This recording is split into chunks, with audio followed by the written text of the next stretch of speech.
soir, on va parler d'une fête particulière qui n'est pas très connue. La semaine dernière, c'était Toubéa. Est-ce que quelqu'un sait c'est quoi Toubéa? C'est la fête des amours. C'est marrant, les gens ils ont retenu que ça de l'histoire. C'est la bonne chose après la mauvaise chose. Oui. Très bien, ouais. Et du coup, en signe de réparation, de résilience, les jeunes ils allaient s'habiller en blanc dans les chambres pour qu'on fasse pareil. Aller au soleil. Ouais, Les danser femmes en habillaient en blanc et les hommes ils cherchaient de voilà, ouais. Très très bien. Les gens Danser allaient en mourir dans les après. Ouais, vignes. aussi, exact. Dans les vignes. Chaque année, ils font après la Alors par contre, j'entends pas tout. Hein?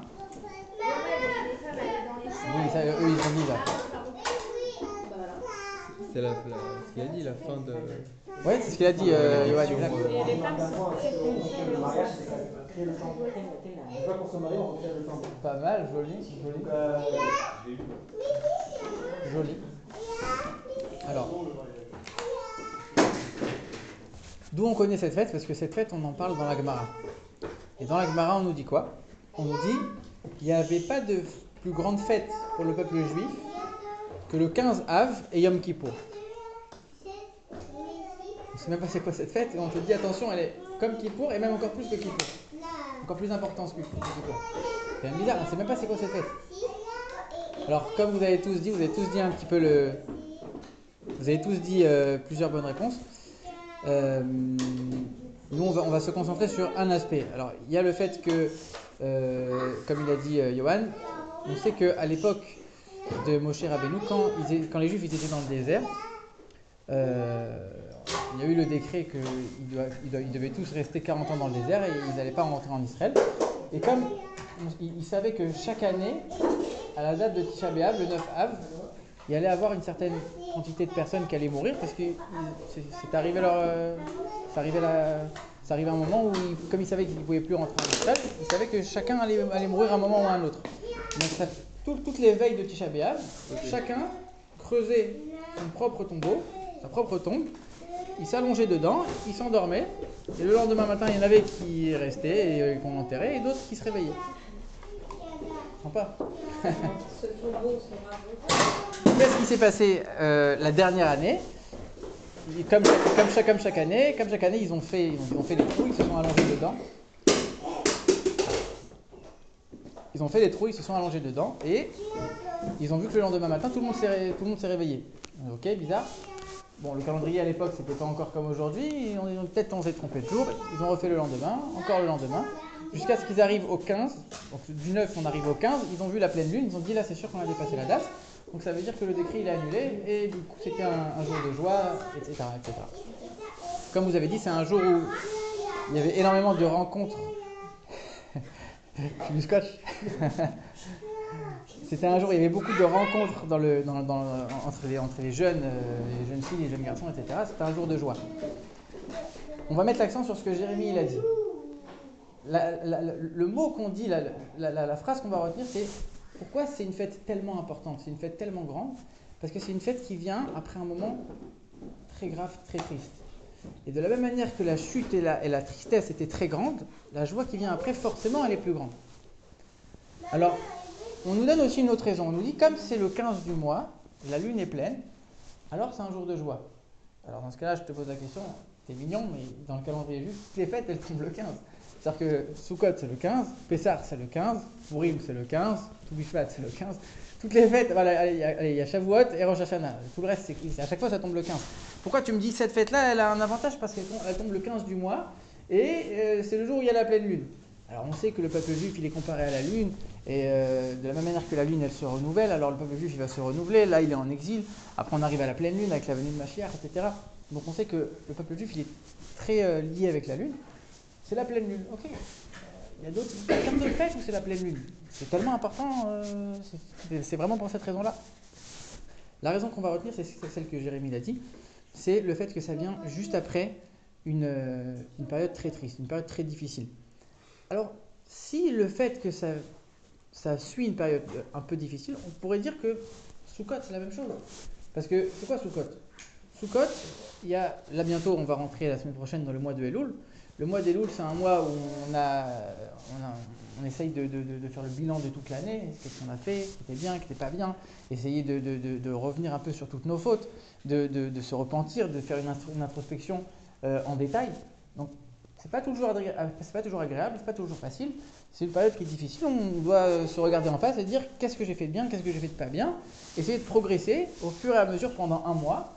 Arriver au jour de Rosh Hashanah, et entre Rosh Hashanah et Kippour, on va encore continuer, on va essayer de se perfectionner, de progresser, de montrer à Dieu qu'on est de bonne volonté, qu'on a changé, etc. Et c'est seulement après qu'on arrive à la fête de Sukkot où là c'est la joie. Donc il y a quand même eu un mois et demi avant, où c'est un mois et demi de... Alors ok, c'est pas une chute, c'est pas triste, mais c'est un peu la ratra quoi. Tu regardes les choses que tu as fait qui n'étaient pas bien, tu mets l'accent sur les choses moins bien. C'est pas un mois qui est très, a priori en tout cas, qui est très agréable. La différence c'est que tu as quand même un mois et demi. C'est-à-dire que tu as un mois et demi de préparation, ça se fait pas du jour au lendemain. C'est une étape, après encore une étape, après encore une étape, après tu arrives à Rosh Hashanah, après tu arrives à Kippour, etc. Ça se fait pas du jour au lendemain. Là, Tisha B'Av, tout de suite après, tu as une fête, c'est la plus grande fête de l'année. C'est que tu passes d'un extrême à l'autre. C'est quand même très bizarre. Alors nous, aujourd'hui, on ne se rend pas bien compte. Quand on dit Tisha B'Av, on imagine quoi? On imagine le jour qui va venir te pourrir les vacances, où tu vas devoir t'asseoir par terre, lire des textes que tu ne comprends pas, faire la rasra avec tout le monde, faire la tête, mettre les sandales que tu n'as jamais mis de toute l'année et qui ne te vont plus. Et c'est le jour un peu où tu as la rasra. Et c'est ça que nous, on a en tête. C'est quoi Tisha B'Av aujourd'hui? C'est un jour galère. C'est pas ça Tisha B'Av.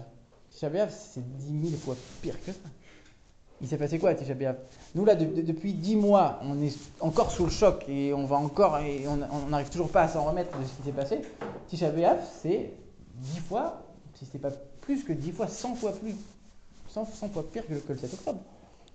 7 octobre, c'est quoi? C'est 1500. Aujourd'hui, il y a encore 700 soldats. 2000, allez, 2500, 3000. Et avec les circonstances qu'on connaît. Tisha B'Av, c'est quoi? Alors, en plus de ce qu'il y a eu dans le désert, en plus de ce qu'il y a eu après avec l'Inquisition, parce que l'Inquisition, le traité, il a été signé Tisha B'Av. La Première Guerre mondiale, elle a commencé le jour de Tisha B'Av. Il y a plein de choses qui se sont passées Tisha B'Av. Mais ne serait-ce que la destruction des temples. Ne serait-ce que ça. Juste pour se limiter à ça. Rien que ça, déjà, c'est déjà horrible. On ne se rend pas compte, mais quand on parle de la destruction du temple, il y a toute une période d'assiégement avant, qui a duré plusieurs mois. Donc les Juifs, ils étaient morts de faim, ils étaient morts de soif, ils ont commencé à s'entretuer, ils ont commencé à même se manger, ils ont commencé à faire des choses qui étaient horribles. Alors que ce soit les Babyloniens pour le premier temple ou les Romains pour le deuxième temple, ils sont rentrés, ils ont massacré tout le monde. C'était pas plus joli que ce qu'on a vu il y a 9 mois, 10 mois. Si c'était pas pire. Parce que c'était pas 1500, c'était 10 000, 30 000, 70 000, 90 000 en fonction du premier ou du deuxième temple. Donc on parle de centaines de milliers de juifs, hommes, femmes et enfants, qui ont été massacrés. Si c'était pas peut-être pire que ce qu'on a vu il y a quelques temps. Donc Tisha B'Av, c'est tout ça en fait. Tisha B'Av, et puis surtout, à l'époque, le nombre de juifs qui se dénonçaient les uns les autres, le nombre de juifs qui étaient dans la corruption, qui allaient voir les ennemis et qui payaient les uns les autres pour pouvoir officier au temple. Le temple, il était là, mais il faisait n'importe quoi dans le temple. Dans le deuxième, parce que le premier, il a toujours été parfait du début à la fin, mais dans le deuxième temple, l'image que nous on a en tête de l'édifice parfait, où on nous montre comme ça avec les images en intelligence artificielle qui est magnifique et tout, mais ça c'est le deuxième temple. Il se passait quoi dans le deuxième temple? Tous les prêtres, tous les Kohanim, c'était une catastrophe. Il y avait de la corruption partout, il n'y avait personne qui était bien, il n'y avait aucun juif qui était... Combien de fois ils ont mis des idoles à l'intérieur du temple? Et les prophètes ils venaient, ils disaient arrêtez, ils enlevaient, ils remettaient, ils disaient allez, faites tout ça, vous êtes en train de faire n'importe quoi. Donc en dehors de déjà toute la galère et toute l'horreur qu'il y avait à l'intérieur du peuple juif, tu me rajoutes encore les massacres et tout ça. Rien que Tisha B'Av, c'est la pire des descentes. Parce que même après Tisha B'Av, il y a eu quoi? Il y a eu l'exil. Donc les juifs, ils ont commencé à aller dans tous les pays, à droite à gauche. On leur interdisait les métiers. Après, ils n'avaient pas le droit de faire telle et telle chose. Ils se faisaient massacrer, là-bas aussi. Il y a eu le début de l'antisémitisme, en fait, Tisha B'Av, si on réfléchit bien. Le début des souffrances du peuple juif, le début de l'exil. Vraiment, ça a été Tisha B'Av. Donc, c'est pas juste un jour rasra en été. C'est gentil, la petite rasra que nous on a en été, c'est mignon. C'est 10 000 fois pire que ça, Tisha B'Av. Et tu me dis quoi? 2 jours après, 3 jours après, tu me mets la plus grande fête de toute l'année. La plus joyeuse. Ça sonne faux. Il y a un problème. C'est-à-dire qu'il y a quelque chose qui ne va pas. Comment tu passes d'un extrême à l'autre? Le petit mois et demi de Tchouva où tu vas chanter les slichot à la Sina en chantant et avec la joie, etc. Et après tu arrives à Rosh Hashanah, tu prends un bon repas et qui pour sur un habit de fête, etc. C'est mignon ça. Il y en a qui disent que c'est la chair. Hein? Il y en a qui disent que c'est la venue du Mashiach. Exactement. Alors ça c'est pas la venue de Mashiach, c'est la naissance de Mashiach. C'est pas pareil. Mais ça peut être aussi la venue. En tout cas, cette année, ça n'a pas été.